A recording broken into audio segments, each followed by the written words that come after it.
Hello students, आज हम class 10 science का चैप्टर नंबर 1 रीड कर रहे हैं।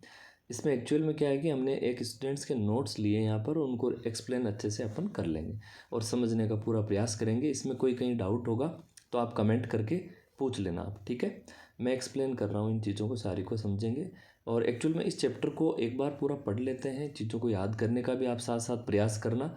और इसके एंड में मैंने एक माइंड मैप तैयार किया है, तो इस चैप्टर के अंदर हमने क्या क्या पढ़ना है, क्या पढ़ा, वो जो एक बार आपको एक जगह मिल जाएगा पूरा सारा, ठीक है। तो एक बार इन चीज़ों को आप समझ लें, उसके बाद में रिपीटेशन देखो करना ही होगा। तो एक बार समझने का प्रयास करते हैं। तो हमारे इस चैप्टर का नाम अध्याय फर्स्ट है, क्लास 10 साइंस का, ठीक है। जिसमें हम सबसे पहले केमिस्ट्री वाला पोर्शन इसको कंप्लीट करने जा रहे हैं, जहाँ इस चैप्टर का नाम है रासायनिक अभिक्रिया एवं समीकरण।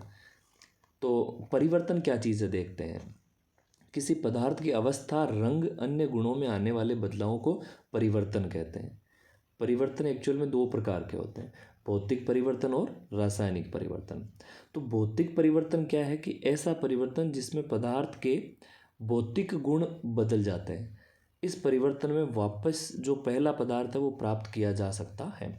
जैसे जल से बर्फ का बनना, बर्फ से जल का बनना और मोम का पिघलना वगैरह, ये सब जो है वो भौतिक परिवर्तन के अंदर आ जाएंगे, ठीक है।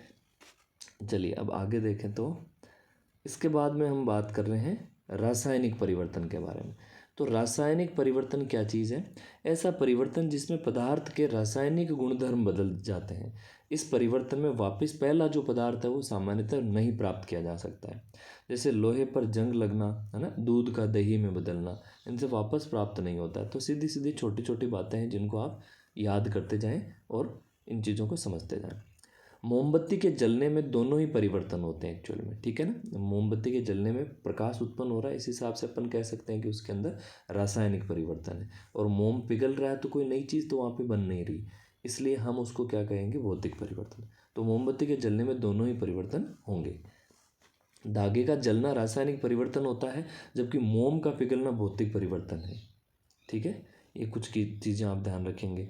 इसके बाद आगे बढ़ते हैं। और इसके बाद है कि रासायनिक परिवर्तन को ही हम रासायनिक अभिक्रिया कह सकते हैं। रासायनिक समीकरण क्या चीज़ है? जब रासायनिक अभिक्रिया को उसके प्रतीकों के रूप में लिख दिया जाता है तो वो रासायनिक समीकरण कहलाता है, ठीक है ना। यानी रासायनिक जो अभिक्रिया है उसका एक्सप्लेनेशन ही समीकरण है, ठीक। तो ये परिभाषा भी आप याद करेंगे यहाँ से। जैसे ए बी दो क्रिया कारक है ना, ए क्रिया कारक और बी क्रिया कारक, दोनों आपस में क्रिया कर रहे हैं, तो दोनों के बीच में हमने यहाँ पर एक प्लस का फॉर्मेशन, धन चिन्ह का आप निशान लगा दिया, ठीक है। इसके बाद में अगला प्रतीक है कि दोनों क्रियाकारक अभिक्रिया करके जो उत्पाद बना रहे हैं वो सी और डी है, तो दो उत्पाद बने सी प्लस डी, और यहाँ एक तीर का निशान लगा दिया, ये आप अच्छे से जानते हो। तो आगे देखते हैं। क्रियाकारक या अभिकारक की अपन बात करने जा रहे हैं यहाँ पे, ठीक है। क्रियाकारक या अभिकारक क्या है? किसी रासायनिक अभिक्रिया में भाग लेने वाले जो पदार्थ है ना, जो मिलकर उत्पाद बनाते हैं, है ना, तो जो भाग लेने वाले पदार्थ हैं वो क्रियाकारक क्रियाकारक कहलाते हैं, जो कि तीर का जो निशान है इसके इस तरफ होते हैं ना, इस तरफ होते हैं, ठीक है।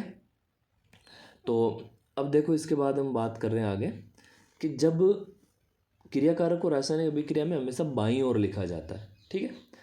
दो या दो से अधिक क्रियाकारक होने पर मध्य में प्लस का चिन्ह लगा दिया जाता है। उत्पाद, किसी रासायनिक अभिक्रिया में बनने वाले पदार्थ को अपन उत्पाद कह सकते हैं, ठीक है। समझ में आ रहा है? ओके। तो ये सिंप्लिसिटी वाली कंडीशन है फिलहाल, तो बिल्कुल बिल्कुल इजी इजी चीज़ें हैं जो जिनको हम कवर कर रहे हैं। अब देखो आगे कि उत्पाद को रासायनिक अभिक्रिया में बाईं ओर लिखा जाता है किसी अवस्था को बताने के लिए। यहाँ पर देखें आप, किसी अवस्था को जब हमें बताना है तो जी एस, और ये जो यहाँ पर लिखा हुआ है चिन्ह, ये जो चिन्ह बताए हुए हैं, है ना, तो जी का मतलब जैसे गैसीय पदार्थ हो जाएगा, एस का मतलब यहाँ पर सॉलिड पदार्थ हो जाएगा, और एल का मतलब यहाँ पर लिक्विड पदार्थ हो जाएगा, है ना। तो गैस, ठोस और जो द्रव पदार्थ है उनके लिए हम ये चिन्ह काम में लेते हैं, जी एस और एल चिन्ह का प्रयोग किया जाता है। तो जी का मतलब गैस अवस्था है, एस का मतलब ठोस अवस्था है, एल का मतलब द्रव अवस्था है। अब एक नोट देखो, किसी रासायनिक समीकरण को अभिक्रिया की दिशा बताने के लिए तीर का निशान का उपयोग हम करते हैं, ठीक है। चलिए आगे देखते हैं। अब हम कुछ अभिक्रियाओं की बात कर रहे हैं। जैसे एक अभिक्रिया हमारे पास यहाँ पर कौन सी आ रही है, संयोजन अभिक्रिया। तो वह रासायनिक अभिक्रिया जिसमें दो या दो से अधिक पदार्थ या क्रियाकारक जो है वो मिलकर आपस में अभिक्रिया करते हैं और एक उत्पाद का निर्माण कर देते हैं, है ना। यानी दो क्रियाकारक आपस में जुड़ जाते हैं, कहने का मतलब क्रिया कर लेते हैं और एक उत्पाद बना देते हैं। तो संयोजन का मतलब जुड़ना है, तो दो क्रियाकारक मिलकर एक उत्पाद बनाते हैं, तो इसे संयोजन अभिक्रिया कहते हैं। तो आप परिभाषा अच्छे से याद करें, चीज़ को समझें और उसके जो है लिखने के लिए आप उन चीज़ों को याद भी करें। जैसे C+O2 तो CO2 है ना, कार्बन प्लस ऑक्सीजन मिलकर CO2 बना रहे हैं। S+O2 सल्फर प्लस ऑक्सीजन मिलकर SO2 बना रहे हैं। और हाइड्रोजन प्लस ऑक्सीजन मिलकर H2O बना रहे हैं। ठीक है, ये एक संयोजन अभिक्रिया और उसके एग्जाम्पल परिभाषा हुए। अब देखो इसके बाद में है वियोजन अभिक्रिया। वह रासायनिक अभिक्रिया जिसमें एक क्रियाकारक से दो या दो से अधिक उत्पाद का निर्माण होता है उसे वियोजन अभिक्रिया कहते हैं। जैसे इसके एग्जाम्पल देख लेते हैं। तो देखो इसके एग्जाम्पल के अंदर है हमारे पास CaCO3 जो है वो वियोजन अभिक्रिया में मतलब पदार्थ जो है वो टूट जाएगा और दो या दो से अधिक उत्पाद बना देगा। तो ये क्रियाकारक है जो टूट कर CaO प्लस CO2 में कन्वर्ट हो रहा है, यानी कैल्शियम कार्बोनेट है जो कैल्शियम ऑक्साइड और CO2 यानी कार्बन डाइऑक्साइड के अंदर वियोजित हो रहा है। तो इस अभिक्रिया का नाम वियोजन हो गया। नेक्स्ट है AgCl2। तो आप इसको सिल्वर क्लोराइड कह सकते हो, जो किसके अंदर टूट रहा है, Ag। अब देखो यहाँ पर इस अभिक्रिया के अंदर एक्चुअल में यहाँ ध्यान देंगे आप कि ये इस स्टूडेंट की एक छोटी सी गलती यहाँ पर ये है कि AgCl2 नहीं होगा। यहाँ पर ये जो अभिकारक है वो 2AgCl या तो इस फॉर्म में लिखा जाएगा या फिर इसको हम AgCl ही लिखेंगे केवल, ठीक है ना। क्योंकि यहाँ पर जो Ag है ना, इसकी संयोजकता Ag प्लस है, ऊपर इसके एक प्लस आवेश है, ठीक है। और यहाँ पे जो क्लोरीन है, क्लोरीन की संयोजकता जो है -1 होती है ना, इसकी +1 है और इसकी -1 है। तो ये जब दोनों क्रिया करेंगे तो इनके क्रिया करने से AgCl बन जाएगा। AgCl प्लस और माइनस दोनों कैंसिल हो जाएंगे और ये न्यूट्रल हो जाएगा, उदासीन बन जाएगा यौगिक। तो AgCl ऐसे होता है। तो यहाँ पे इस स्टूडेंट ने क्या मिस्टेक करी है कि इस स्टूडेंट ने यहाँ पर AgCl2 लिख दिया, जो एक्चुअल में गलत है ना। तो इसको किस रूप में लिखा जाएगा, AgCl के रूप में। तो फिर ये वियोजित होगा तो क्या बना देगा, Ag+Cl। और एक्चुअल में अगर हम ये 2 जो यहाँ पर है ये गलत लगाया हुआ यहाँ लगा दे तो गलत नहीं है, ये फिर सही हो जाएगा। यानी Ag भी 2 है और Cl भी 2 है। तो एक Ag एक Cl से क्रिया करता है, तो आगे 2 लगा दिया, इसका मतलब ये हुआ कि 2 Ag 2 Cl से क्रिया कर रहे हैं, ठीक है। तो आगे फिर बन क्या जाएगा, 2Ag + Cl2। ये लिखने के तरीके हैं। तो Ag को अपन 2Ag लिखेंगे और Cl को अपन Cl2 लिख देंगे। तो दोनों अभिकारक जो है अभिक्रिया है वो एक प्रकार से बैलेंस हो जाएगी, ठीक है, संतुलित हो जाएगी, बैलेंस्ड हो जाएगी।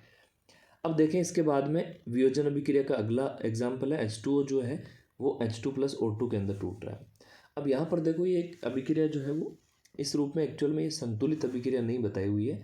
हम रासायनिक समीकरण को संतुलित करना आगे सीखेंगे, आगे देखेंगे।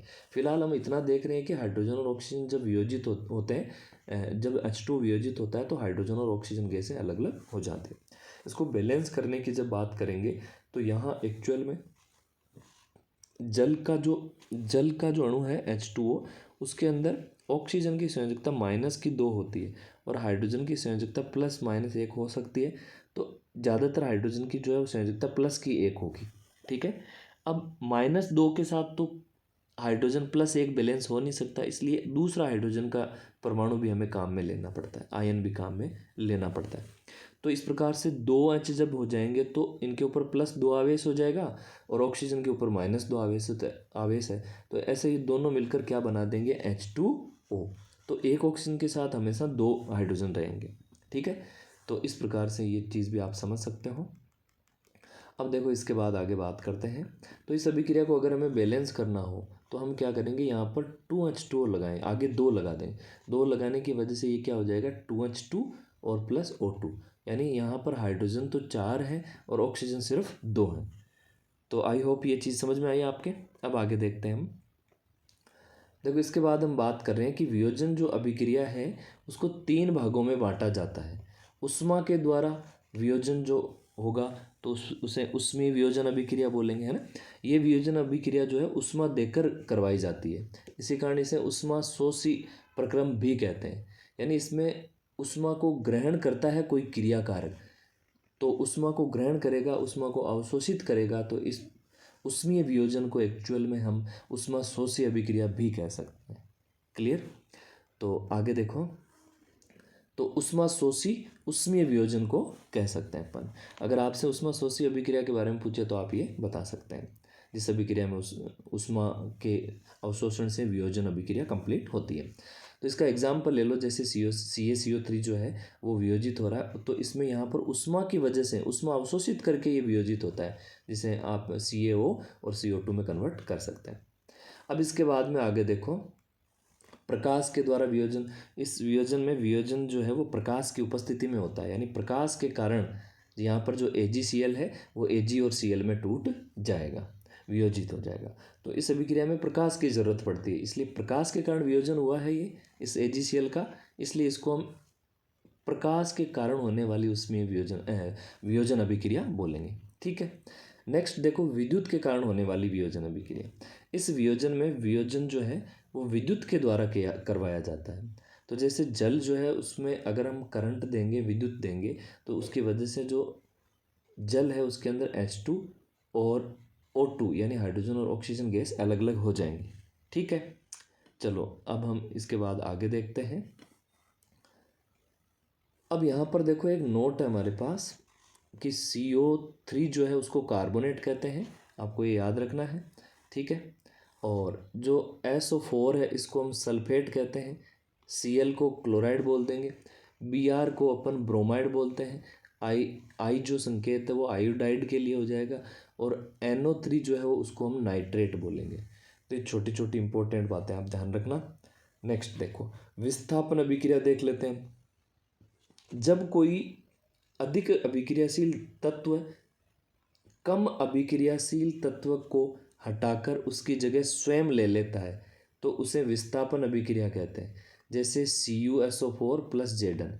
यहाँ क्या कंडीशन है, इस अभिक्रिया में दो क्रियाकारक ये क्रिया कर रहे हैं, जहाँ पर ये जो जिंक जो है वो ज़्यादा क्रियाशील है कॉपर की बजाय, इसलिए कॉपर को यहाँ से ये हटा देगी, जिंक कॉपर को यहाँ से हटा देगी और खुद कॉपर की जगह यहाँ से सल्फेट से क्रिया कर लेगी। तो यहाँ क्या बन जाएगा, Zn SO4, कॉपर यहाँ से हट जाएगा। तो ज़्यादा अभिक्रियाशील जो तत्व होता है या धातु होती है जो तत्व है वो कम अभिक्रियाशील तत्वों को वहाँ से हटा देता है और उसकी जगह स्वयं ले लेता है। ठीक है, ये विस्थापन अभिक्रिया हुई। इसके बाद देखो हम आगे यहाँ पर एक सक्रियता श्रेणी की भी यहाँ पे चर्चा कर रहे हैं। सक्रियता श्रेणी क्या चीज़ है, क्रियाशीलता का घटता क्रम यहाँ पर हमने दिखाया है कि जो तत्व होते हैं उनकी क्रियाशीलता में क्या ऑर्डर है। तो देखो यहाँ सबसे ज़्यादा क्रियाशील जो है वो सबसे पहले लिखा हुआ है और सबसे कम क्रियाशील है जो सबसे बाद में लिखा हुआ है। तो ये यहाँ पर जो पोटेशियम है सबसे ज़्यादा क्रियाशील है, और ये जो Au है यहाँ पर सोना है ना, जिसे आप गोल्ड कहते हो, जिसका संकेत ओरम Au होता है। पोटेशियम का जो संकेत है वो केलियम से के होता है। तो यहाँ ये जो ऑर्डर आपको दिख रहा है, इस ऑर्डर में ज़्यादा क्रियाशील तत्व ये है और कम क्रियाशील तत्व ये है। तो ज़्यादा से कम की तरफ जा रहे हैं अपन, ठीक है ना, ज़्यादा से कम की तरफ। ठीक है। तो अधिक से कम की तरफ ज़्यादा से कम की तरफ जाने का ये जो क्रम है, इस क्रम को हम अवरोही क्रम कहते हैं, ध्यान रखना है ना। सबसे बड़ी चीज़ या सबसे जो ज़्यादा सक्रिय है पहले उसको ले रहे हो, तो ये क्रम जो है वो कम सक्रिय की तरफ जाने वाला अवरोही क्रम है।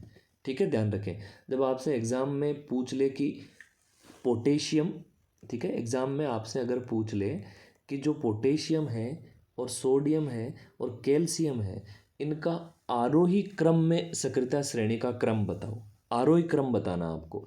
आरोही क्रम का मतलब क्या है कि सबसे पहले कम क्रियाशील को लिखो आप, फिर उससे ज़्यादा क्रियाशील उसके बाद आ जाएगा, फिर उससे ज़्यादा क्रियाशील उसके बाद आ जाएगा। ठीक है, तो साइन ये लगाओगे आप, यानी आप कम से ज़्यादा की तरफ जा रहे हो, कम से ज़्यादा की तरफ जा रहे हो। तो ये आई होप आपको ध्यान रहेगा। आगे देखते हैं। अब देखो जो सक्रियता श्रेणी है उसमें एक ऑर्डर दिखाया गया है यहाँ पे, आप इसको ध्यान रखेंगे। यहाँ पर ये क्या चीज़ है, यहाँ पर सबसे पहले देखते हैं। तो ये पोटेशियम सबसे पहले सबसे ज़्यादा सक्रिय तत्व है, फिर सोडियम उससे कम है, उससे कम कैल्शियम है, उससे कम मैग्नीशियम है, उससे कम एल्यूमिनियम है, उससे कम जिंक है, उससे कम यहाँ पर लोहा है यानी आयरन है, उससे कम पीबी है, प्लम्बम है, शीशा है जिसको कहते हैं, ठीक है। और फिर हाइड्रोजन उससे कम सक्रिय, कॉपर उससे कम सक्रिय, और Hg यानी मरकरी उससे कम सक्रिय। और यहाँ पे देखो ये Ag है, इसको ठीक कर लेंगे अपन। इस स्टूडेंट ने यहाँ पर ये G लिखना था, Ag यानी इसको चांदी कहेंगे, ठीक है। तो मरकरी से कम जो कौन है यहाँ पर चांदी हो जाएगी, और चांदी से कम कौन है यहाँ पर सोना, सबसे कम सक्रिय सोना है जो बहुत प्रकृति में मुक्त अवस्था में मिलता है और किसी से क्रिया नहीं करता है, ठीक है। तो ये सक्रियता श्रेणी आपको ध्यान रखना है। इसके बाद अपन आगे देखें तो नेक्स्ट हमारी जो अभिक्रिया है वो द्विविस्थापन अभिक्रिया है। द्विविस्थापन अभिक्रिया की बात करते हैं, वह रासायनिक अभिक्रिया जिसमें दो पदार्थों में आयनों का आदान प्रदान होता है और इसमें विस्थापन 2 बार होता है, यानी कि 2 जगह रिप्लेस देखने को मिलेगा, ठीक है।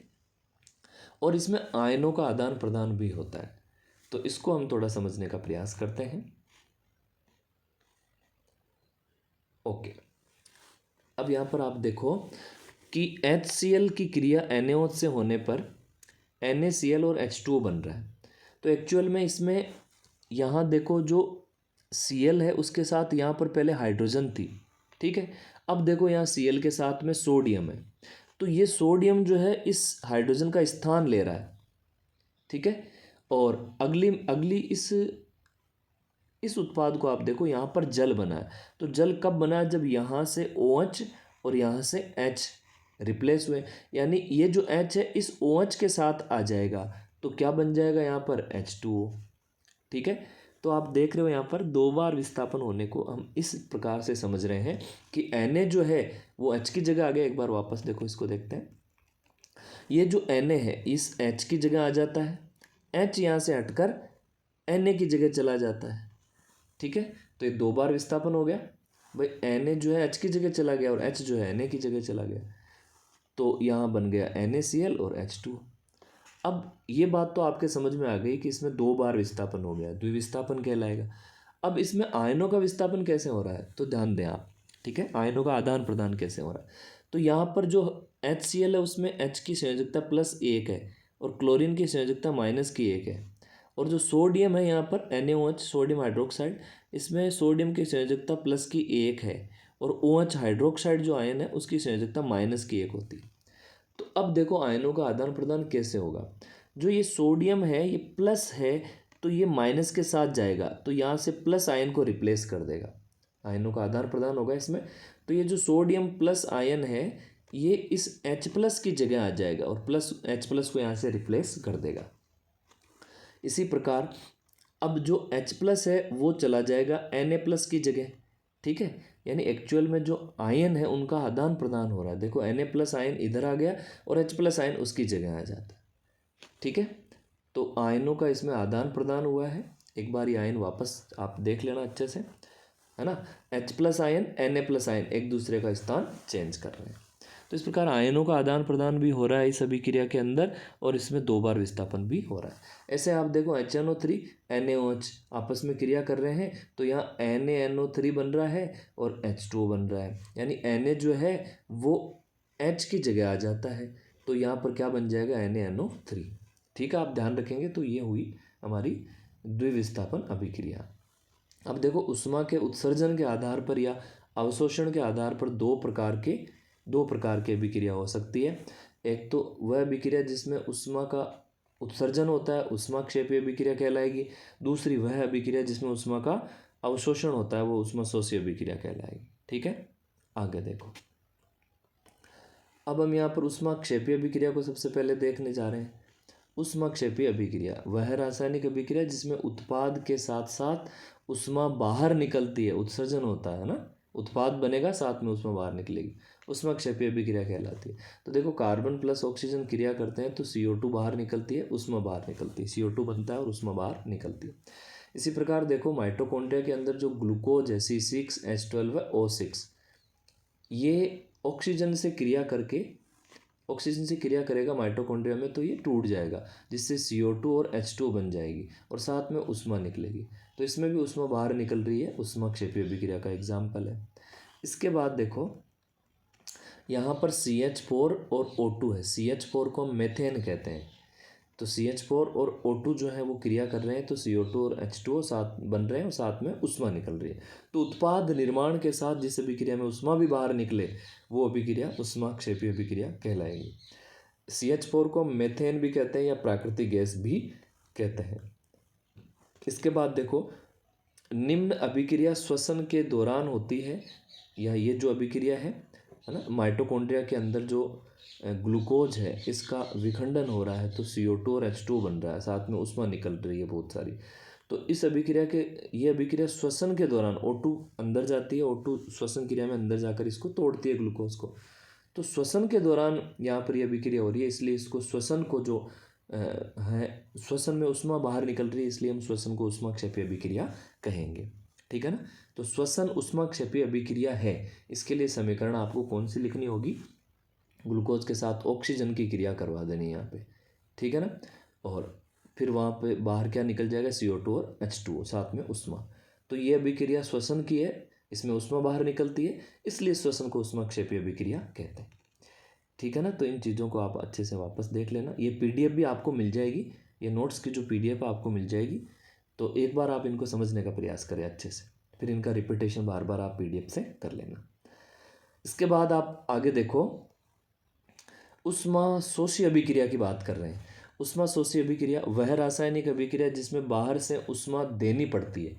ठीक है ना, जिसमें बाहर से ऊष्मा दी जाती है, यानी वह अभिक्रिया जो ऊष्मा का अवशोषण करती है, ऊष्माशोषी अभिक्रिया कहलाती है। जैसे CaCO3 CaCO3 जो है वो CaO और CO2 में टूट रहा है, यानी कैल्शियम ऑक्साइड और CO2 कार्बन डाइऑक्साइड के अंदर टूट रहा है।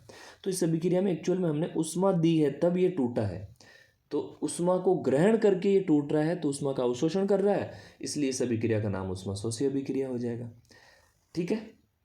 सेकंड देखो एग्जाम्पल, FeSO4 फेरस सल्फेट, ये Fe2O3 में टूट रहा है, साथ में SO2 SO3 sulphur dioxide sulphur trioxide, ये गैसें बनती है जो बाहर निकल जाती है। तो इस अभिक्रिया में FeSO4 जो है फेरस सल्फेट जो है वो ऊष्मा को ग्रहण कर रहा है, फिर ये Fe2O3 SO2 और SO3 के अंदर टूट जाता है। तो इस हिसाब से अपन इसको क्या बोलेंगे भाई, ऊष्माशोषी अभिक्रिया, जिसमें ऊष्मा का क्या हो रहा है, अवशोषण हो रहा है। ठीक है।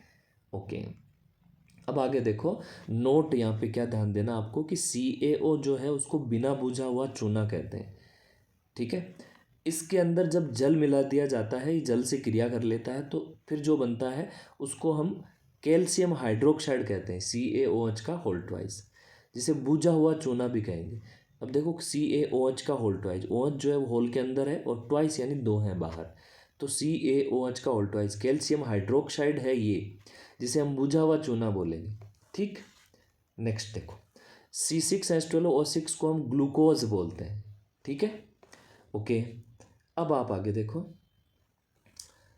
आगे हम बात करने जा रहे हैं कि नाइट्रोजन डाइऑक्साइड NO2 जो है उसका रंग भूरा होता है। कैसा होता है, भूरा, NO2 का, नाइट्रोजन डाइऑक्साइड का। फेरस सल्फेट का फॉर्मूला FeSO4 होता है, फेरस सल्फेट। इसमें 7 जल के अणु होते हैं, जिन्हें हम क्रिस्टलन जल के अणु कह सकते हैं एक्चुअल में। तो इसमें 7 जल के अणु होते हैं, ये आप ध्यान रखोगे। ठीक है। नेक्स्ट देखो, उपचयन या ऑक्सीकरण अभिक्रिया की हम बात कर लेते हैं। आप जानते हो कि जो रेडॉक्स अभिक्रिया है ना, उसमें उपचयन और अपचयन दोनों एक साथ होती है।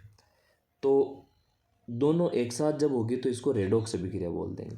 और जब हम अलग अलग इनको पढ़ रहे हैं तो ये अलग अलग के रूप में, एक तो उपचयन होगी और दूसरी अपचयन अभिक्रिया, अलग अलग हम देखते हैं। रेडॉक्स अभिक्रिया में दोनों एक साथ होती हैं।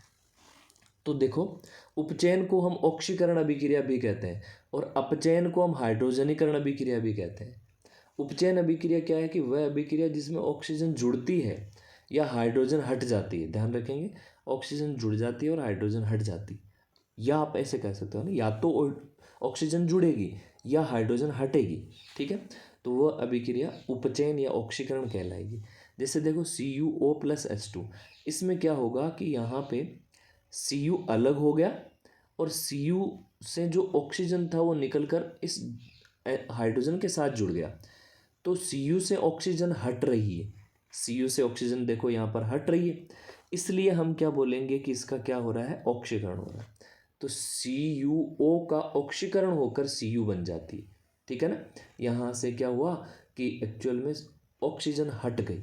ठीक है, तो इस हिसाब से हम इसको समझ सकते हैं। अच्छा, आप यूं भी समझ सकते हो कि ये हाइड्रोजन जो है, इस हाइड्रोजन के साथ जो है, अच्छा एक चीज़ यहाँ पे ध्यान देंगे, ऑक्सीजन को जुड़ने के लिए, जुड़ने के हिसाब से समझ रहे हैं, मैं वापस इसको ठीक करूँगा एक बार। देखो, ऑक्सीजन हट नहीं रही, ऑक्सीजन का हटना नहीं, ऑक्सीजन का जुड़ना ऑक्सीकरण कहलाता है। तो एक बार वापस समझेंगे, ऑक्सीजन कहाँ से हट रही है, CuO से, लेकिन किसके साथ जुड़ रही है, हाइड्रोजन के साथ। ठीक है, तो हाइड्रोजन के साथ ऑक्सीजन का जुड़ना ऑक्सीकरण कहलाएगा। अब आप इसको ऐसे भी समझ सकते हो कि CuO जो है, कॉपर ऑक्साइड जो है, उससे तो ऑक्सीजन हट ही रही है, तो CuO जो है उससे ऑक्सीजन का हटना जो है वो अपचयन कहलाता है। तो इसका अपचयन हो रहा है Cu के अंदर, और हाइड्रोजन का ऑक्सीकरण हो रहा है जल के अंदर। यानी हाइड्रोजन के साथ में क्या जुड़ रही है, एक बार इसको वापस देख लेते हैं। ठीक है ना, इसको ठीक करते हैं। तो हाइड्रोजन के साथ इस कॉपर ऑक्साइड से ऑक्सीजन निकलकर जुड़ जाती है और ये बन जाता है H2O। तो हाइड्रोजन के साथ तो ऑक्सीजन जुड़ रही है, इसलिए इसको हम क्या बोलेंगे, इस अभिक्रिया को क्या बोलेंगे, उपचयन अभिक्रिया। ठीक है ना, ऑक्सीकरण अभिक्रिया। तो एक्चुअल में यहाँ पर इस कॉपर ऑक्साइड से ऑक्सीजन हट भी रही है, तो ऑक्सीजन का हटना हम अपचयन अभिक्रिया, ऑक्सीजन के हटने को हम अपचयन अभिक्रिया भी कह सकते हैं। ठीक है, तो अभिकारकों से उत्पाद पर जाने के बाद आपको रिजल्ट देखना है। ठीक है ना, अभिकारक जो है वो इधर होते हैं, तो इन अभिकारकों की वजह से क्या हुआ कि H2O बन गया, यानी कि हाइड्रोजन के साथ ऑक्सीजन जुड़ गई उत्पाद बनते समय, तो यहाँ पर हम इसको ऑक्सीकरण बोलेंगे। ठीक, अब देखो इसके बाद हम बात कर रहे हैं अगली अभिक्रिया, अपचयन अभिक्रिया की। अपचयन को हम हाइड्रोजनीकरण भी कहते हैं। तो वह रासायनिक अभिक्रिया जिसमें हाइड्रोजन जुड़ती है या ऑक्सीजन हट जाती है। ठीक है ना, हाइड्रोजन का जुड़ना और ऑक्सीजन का हटना। ऑक्सीकरण में ऑक्सीजन जुड़ रही थी, अपचयन में ऑक्सीजन हटती है या हाइड्रोजन जुड़ती है। तो ये दोनों उल्टे होंगे, अगर ऑक्सीजन जुड़ेगी तो हाइड्रोजन हटा देना, अगर ऑक्सीजन हट रही है तो हाइड्रोजन को जोड़ देना। ठीक है ना, तो वो अभिक्रिया उस हिसाब से कहलाएगी, ऑक्सीजन का जुड़ना ऑक्सीकरण, ऑक्सीजन का हटना हाइड्रोजनीकरण। ऑक्सीजन का हटना हाइड्रोजनीकरण या अपचयन कहलाता है। अपचयन या हाइड्रोजनीकरण अभिक्रिया के अंदर क्या हो जाएगा, हाइड्रोजन जुड़ जाएगी या ऑक्सीजन हट जाएगी। तो यहाँ पर अगर अपन इसको वापस देखें, CuO और H2 ये अभिकारक है, तो आप इसके अंदर क्या देख रहे हो कि यहाँ जो ये ऑक्सीजन है इस कॉपर ऑक्साइड के साथ थी, बट देखो ये जब Cu बना तब उत्पाद बनते समय ये हट गई। इसका मतलब इसमें CuO जो है, कॉपर ऑक्साइड जो है, उससे ऑक्सीजन क्या हो रही है, हट रही है। तो ऑक्सीजन का हटना क्या कहलाता है, ऑक्सीकरण। ठीक है, ये बात क्लियर है, ओके। अब देखो इसके बाद हम आगे देखते हैं रेडॉक्स अभिक्रिया की। तो रेडॉक्स अभिक्रिया की बात कर रहे हैं। रेडॉक्स अभिक्रिया क्या है, वह रासायनिक अभिक्रिया जिसमें अपचयन तथा उपचयन दोनों साथ साथ होते हैं, उसे रेडॉक्स अभिक्रिया कहते हैं। तो जब उपचयन अपचयन एक साथ हो जाएंगी तो रेडॉक्स अभिक्रिया कहलाएगी। जैसे एग्जाम्पल, आपने यही एग्जाम्पल जो है अपन यहाँ समझ सकते हैं कि यहाँ कॉपर ऑक्साइड और हाइड्रोजन क्रिया कर रहे हैं, तो कॉपर ऑक्साइड से ऑक्सीजन निकल रही है और कॉपर बन रहा है। तो कॉपर ऑक्साइड से तो ऑक्सीजन एक्चुअल में हट ही रही है ना भी, तो कॉपर ऑक्साइड से ऑक्सीजन का हटना ऑक्सीकरण कहलाता है। या फिर हम इसको क्या कह सकते हैं, इसको हम उपचयन भी कह सकते हैं। ठीक है, तो ये आप साइन यहाँ पे ठीक लगाएंगे, अपचयन भी कह सकते हैं। ठीक है ना, ऑक्सीजन का हटना, तो कॉपर ऑक्साइड से ऑक्सीजन हटकर ये कॉपर बनना है ना, यहाँ ऑक्सीजन हट रही है, देख लो। तो इस अभिक्रिया को हम क्या बोलेंगे, उपचयन बोलेंगे। ठीक है ना, ऑक्सीजन हट रही है ना, इसलिए अपचयन बोलेंगे। ठीक है, तो ये बिल्कुल सही है, यहाँ पर अपचयन बोलेंगे इसको। अब देखो हाइड्रोजन जो है, उस हाइड्रोजन में आप क्या देख रहे हो कि जब ये उत्पाद में बदल रही है तो इसके साथ में, हाइड्रोजन के साथ में ऑक्सीजन आ गई। तो हाइड्रोजन के साथ उत्पाद बनते समय क्या जुड़ गई, ऑक्सीजन जुड़ गई। इसलिए हाइड्रोजन के साथ ऑक्सीजन का जुड़ना क्या कहलाएगा, हाइड्रोजन के साथ ऑक्सीजन का जुड़ना उपचयन कहलाएगा या ऑक्सीकरण कहलाएगा। तो इसमें दोनों अभिक्रिया साथ साथ होती है, इसलिए इसको रेडॉक्स अभिक्रिया कहते हैं। ठीक है, बिल्कुल सिंपल सिंपल चीज़ें, इनको बार बार रिपीटेशन कर लेना। अब देखो इसके बाद में हम बात कर रहे हैं अवक्षेपण अभिक्रिया। वह रासायनिक अभिक्रिया जिसमें उत्पाद के साथ साथ एक अविलेयी अघुलनशील अवक्षेप का निर्माण होता है। ठीक है, यानी अघुलनशील कोई पदार्थ बनेगा तो वो एक जगह इकट्ठा हो जाएगा, तो उस अघुलनशील या अविलेय पदार्थ को हम अवक्षेप कहते हैं, और जिस अभिक्रिया में ये बनता है उस अभिक्रिया को हम अवक्षेपण अभिक्रिया कहते हैं। अब इसका एक एग्जाम्पल देखो, Na2SO4 प्लस BaCl। ये फिलहाल संतुलित कंडीशन में नहीं है, इसको हम बाद में संतुलित रूप में समझेंगे, रासायनिक समीकरणों को कैसे संतुलित करते हैं। फिलहाल हम ये देख रहे हैं कि Na2SO4 सोडियम सल्फेट जो है वो बेरियम क्लोराइड से क्रिया कर रहा है BaCl से, तो यहाँ पर क्या बनेगा, BaSO4 बेरियम सल्फेट बन जाएगा और NaCl अलग हो जाएगा। ठीक है, तो यहाँ NaCl जो अलग हो जाएगा इस हिसाब से। अब देखो यहाँ पर आपने क्या देखा है कि जो सल्फेट है, ठीक है, एक बार इसको थोड़ा अपन देखते हैं। यहाँ देखो ये जो सल्फेट है, ये सल्फेट जो है वो बेरियम के साथ चला गया, और बेरियम सल्फेट मिलकर ये यहाँ पर जो ये पदार्थ बना है ये एक प्रकार से किसका काम करेगा, ये एक अवक्षेप का काम करेगा। ठीक है ना, ये बेरियम सल्फेट जो है यहाँ पर एक अवक्षेप के रूप में बना है। तो अवक्षेप जब भी बनता है तो उसके बगल में हम तीर का निशान नीचे की तरफ दिखाते हैं, जो ये बताता है कि नीचे एगुलेंशियल पदार्थ है जो नीचे जाकर बैठ जाएगा, जम जाएगा। ठीक है, तो इसके बगल में हम तीर का निशान लगाकर इसको क्लियर समझा सकते हैं। तो इस रासायनिक अभिक्रिया में BaSO4 बेरियम सल्फेट अवक्षेप के रूप में बनता है, प्राप्त होता है। ठीक है, ओके। अब देखो आगे हम कुछ और बातें देखते हैं। अब आप यहाँ पर ध्यान दो कि हम एक प्रयोग देख रहे हैं, क्रियाकलाप देख रहे हैं, एक एक्सपेरिमेंट देख रहे हैं, जहाँ पर क्या एक्सपेरिमेंट है, किसका है, जल के वियोजन का। कि जल को जल के अंदर जब हम विद्युत धारा प्रवाहित करते हैं तो विद्युत के कारण जल का क्या हो जाता है, वियोजन हो जाता है। तो जल क्या होता है, हाइड्रोजन और ऑक्सीजन से मिलकर बना होता है। तो जब विद्युत दी जाती है तो H2O जो है वो H2 और O2 के अंदर टूट जाता है, वियोजित हो जाता है, यानी टूट जाता है। तो यहाँ पर जल हाइड्रोजन और ऑक्सीजन गैसों के रूप में बदल जाएगा। अब देखो इस क्रियाकलाप को समझने की कोशिश करते हैं। ठीक है, ओके। यहाँ पे हमारे पास आपको दिखाई दे रहा है, हमारे पास यहाँ पर एक मग है, ये है ना मग। ठीक है, जग कह सकते हो, मग कह सकते हो। ये जो मग है, इस मग के अंदर हमने क्या किया, 2 ग्रेफाइट की छड़ें ली है हमने। तो यहाँ पर ये ग्रेफाइट रोड लिखा हुआ है। तो ग्रेफाइट की छड़ें जो है कौन सी है, देखो अंदर, ये अंदर वाली है, ये छोटी छोटी दिखाई दे रही है आपको, ये वाली। ठीक है, अब ये जो ग्रेफाइट की छड़ है ये एक्चुअल में यहाँ नीचे तक ऐसे नीचे लगी हुई है ना, नीचे नीचे तक है ये। और ये जहाँ लगी हुई है वहाँ बगल में हमने क्या क्या लगा दिया है, रबड़ का डॉट लगा दिया है यहाँ पर, है ना, रबड़ का डॉट लगा दिया है। इस मग के अंदर छेद करके हमने ग्रेफाइट की छड़ लगाकर रबड़ के डॉट से इनको ऐसे लगा दिया है। अब देखो ग्रेफाइट की 2 छड़ें ले ली। अब इन ग्रेफाइट की दोनों छड़ों को हमने क्या किया, यहाँ पर देखो हमारे पास एक 6 वोल्ट की अप्रोक्सीमेटली एक बैटरी है। तो इस बैटरी से हमने 2 तार लेकर, एक तार को हमने बैटरी के ऋण सिरे से लेकर एक ग्रेफाइट की छड़ से जोड़ दिया, और दूसरे तार को बैटरी के धन सिरे से होते हुए, जो बैटरी का धन सिरे वाला जो तार है उसको हमने जोड़ दिया ग्रेफाइट की दूसरी छड़ से। और आप देखो दोनों के बीच में यहाँ पर एक कुंजी भी लगी हुई है, स्विच भी लगा हुआ है ये वाला। ठीक है, तो ऐसे हमने क्या किया, मग लेकर मग के अंदर नीचे छेद कर दिया, छेद में ग्रेफाइट की ये छड़ें यहाँ पर लगा दी, ग्रेफाइट की छड़ें लगाकर नीचे रबड़ की डोर से इनको बंद कर दिया।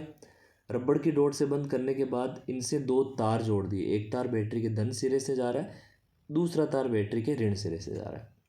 अब देखो बैटरी का जो नेगेटिव तार जो है उससे निकलकर जो यहाँ जोड़ा गया ग्रेफाइट से, वो कैथोड कहलाएगा, और बैटरी का जो धन सिरे वाला जो तार है जो इस ग्रेफाइट से जुड़ा हुआ है उसको हम एनोड बोल देंगे।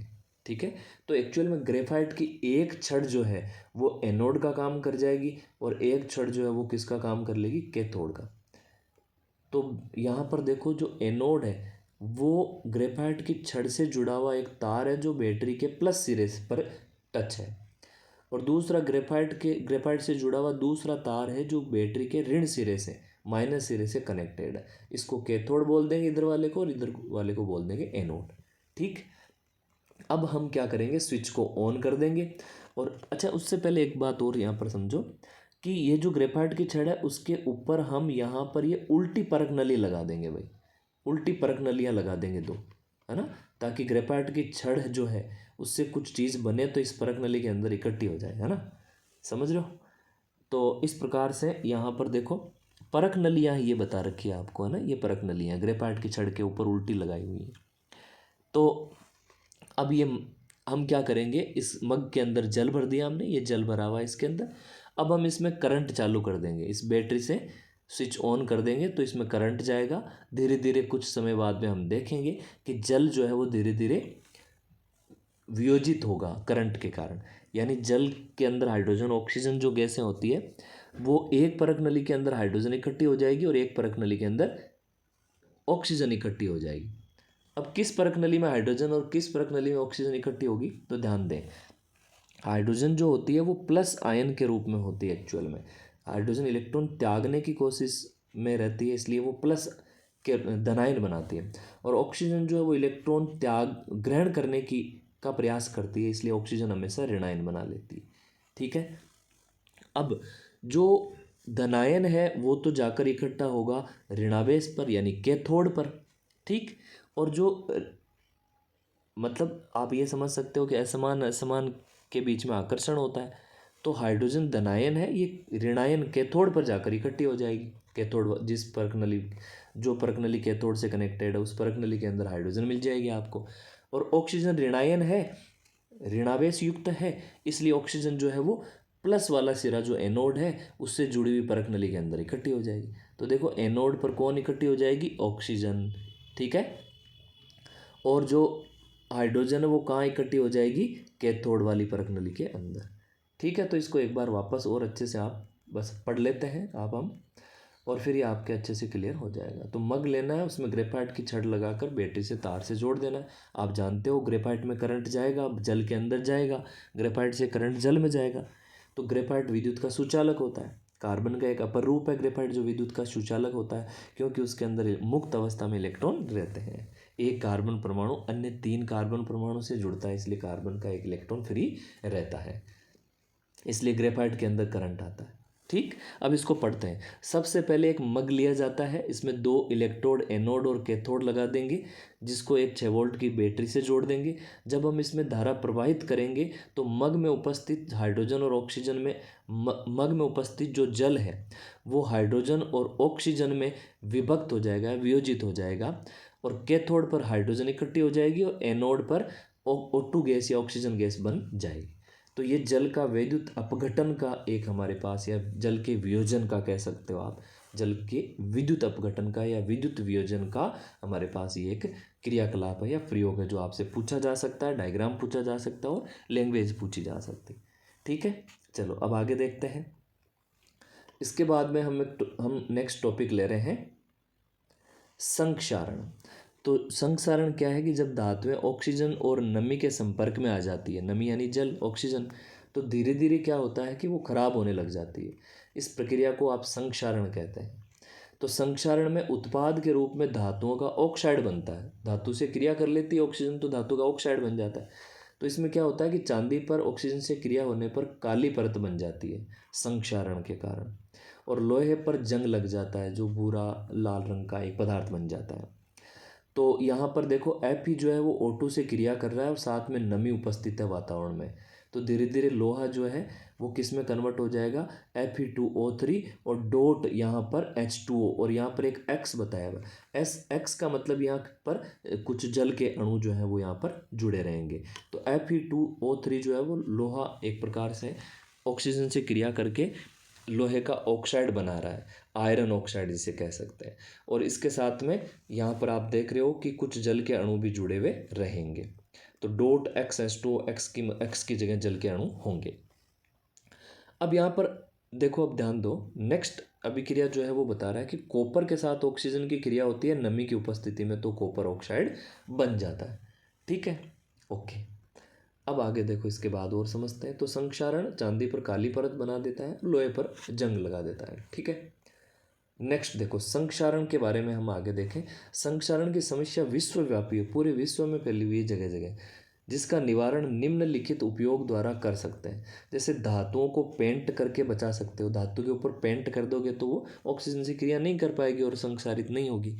और क्योंकि पेंट धातुओं और वायुमंडल धातु के बीच में वायुमंडल की धातु और वायुमंडल के बीच में एक परत बना देता है, जिससे ऑक्सीजन धातु के साथ संपर्क में नहीं आती, जिससे धातु का संक्षारण नहीं होता। ठीक है ना। नेक्स्ट देखो, अब हम बात कर रहे हैं यहाँ पर जस्तीकरण या जस्ताकरण या गेल्वेनाइजेशन कह सकते हो, यसद लेपन कह सकते हो जिसको, कि धातुओं के ऊपर यसद लेपन या जस्ताकरण संक्षारण द्वारा बचा सकता है धातुओं को। धातुओं के ऊपर आप मतलब जस्ता यानी जिंक की परत चढ़ा दो तो भी धातु जो है सेफ हो जाएगी, सही हो जाएगी, मतलब उसके ऊपर संक्षारण से कोई परत नहीं आएगी। अब नेक्स्ट जस्ताकरण है क्या, तो किसी धातु के ऊपर किसी अन्य धातु की या जिंक की एक्चुअल में परत चढ़ाना क्या कहलाएगा, जस्तीकरण, है ना। तो जस्ताकरण करके आप किसी धातु को संक्षारण से बचा सकते हैं। नेक्स्ट इसके बाद में देखो, संक्षारण के प्रभाव देखते हैं अपन। संक्षारण से लोहे की वस्तुएं जैसे पूल है ना, पुल नहीं, यहाँ पे बड़ी मात्रा आ जाएगी, है ना, पूल। अच्छा, यहाँ पे पुल, पुल को तो छोटी मात्रा से ही दर्शाएंगे, सॉरी। तो पुल, कार के ढांचे, लोहे की रेलगाड़ी आदि खराब होकर टूटने लग जाएगी। ये सारा संक्षारण का रिजल्ट है ना। धातुओं से बनी जहाज या पानी में रहकर खराब होने लग जाती है, तो ये संक्षारण ही हो रहा है सब जगह। इसके बाद देखो, विकृत गंधिता एक वर्ड है, यानी कि गंध जो है बेकार होने लग जाती है। गंध खराब मतलब जो सुगंध है वो दुर्गंध में बदलने लग जाती है, पदार्थ खराब होने लग जाते हैं ना। तो विकृत गंधिता क्या है, वसा तथा तेलीय जो पदार्थ युक्त है वो पदार्थ लंबे समय तक एक जगह रह जाते हैं तो ऑक्सीजन से संपर्क में आकर खराब हो जाते हैं ना। वसा और तेलीय पदार्थ जो हैं ऑक्सीजन के संपर्क में आकर खराब हो जाएंगे, इनका स्वाद और गंध बदल जाएगी, है ना, इनकी गंध बदल जाती है, जिसे इसलिए इसको विकृत गंधिता बोलेंगे। जैसे अचार पर फफूंद का लगना, तो अचार खराब हो जाएगा। ठीक है, तो इस प्रकार ये हमारा चैप्टर पूरा कंप्लीट होता है यहाँ पर। अब हम क्वेश्चनों को देखेंगे और लास्ट में आपको एक माइंड मैप मिलेगा कि इस चैप्टर के अंदर क्या क्या और कैसे देखना है, तो जल्दी जल्दी आप इसको रिवाइज कर सकते हैं। ठीक है,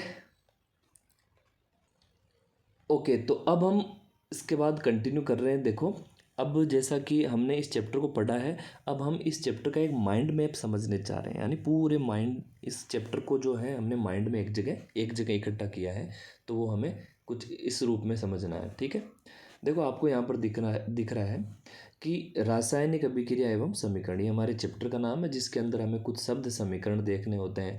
रासायनिक समीकरण ढांचे के रूप में होता है जिसको संतुलित करना होता है। जैसे यहाँ पर 2Cu+O2 लिखा हुआ है और आगे CuO किया हुआ है, तो एक्चुअल में संतुलित नहीं है, ढांचा समीकरण है। भाई यहाँ पर कॉपर 2 है जबकि यहाँ पर 1 ही है, यहाँ पर ऑक्सीजन 2 है जबकि यहाँ पर 1 ही है, तो इनको एक प्रकार से जब संतुलित किया जाएगा तो ये संतुलित समीकरण कहलाएगा। तो जिसे रासायनिक समीकरण को संतुलित करना कहते हैं और जिसके लिए हिट एंड ट्रायल विधि काम में लेते हैं। तो ये यहाँ पर इसको संतुलित करना होगा तो इसके आगे 2 लगा देंगे हम, तो ये कॉपर भी 2 हो जाएगा, ऑक्सीजन भी 2 हो जाएगा। ठीक है ना। तो इस चैप्टर के अंदर हमें थोड़ा सा ढांचा समीकरण भी आपको देखना होगा। अच्छा, रासायनिक समीकरण को संतुलित कैसे करते हैं उसकी भी आप कुछ अभिक्रियाओं को देख लेना इसके बाद में, है ना, बार बार रिवाइज करना। और इस चैप्टर के अंदर जो है हमें यहाँ पे आपको दिख रहा होगा कि कुछ अभिक्रियाओं के बारे में, जैसे संयोजन अभिक्रिया है, वियोजन अभिक्रिया है, और इसके बाद देखो यहाँ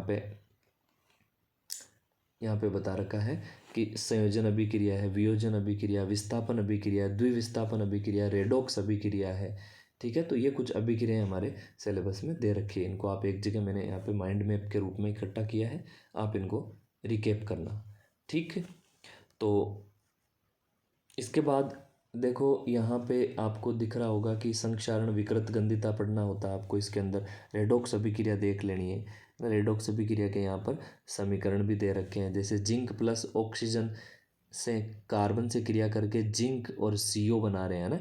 तो यहाँ देख रहे हो आप, जिंक ऑक्साइड से ऑक्सीजन जो है वो यहाँ पर हट रही है तो इसको अपचयन बोलेंगे।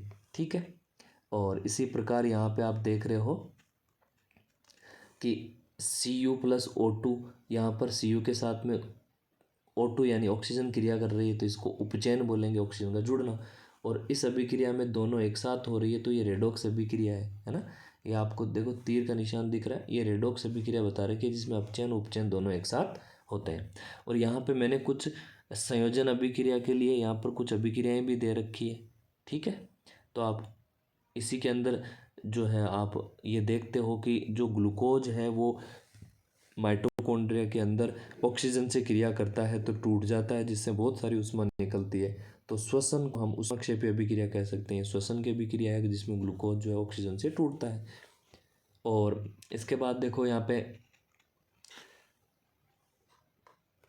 इस अभिक्रिया के अंदर अगर हम बात करें तो वियोजन अभिक्रिया के अंदर आपको ऊष्मा के कारण ऊष्मा देकर किसी अभिक्रिया में वियोजन दिखा रहे हो तो ऊष्मा शोषी वियोजन अभिक्रिया यहाँ पर आप बता सकते हो।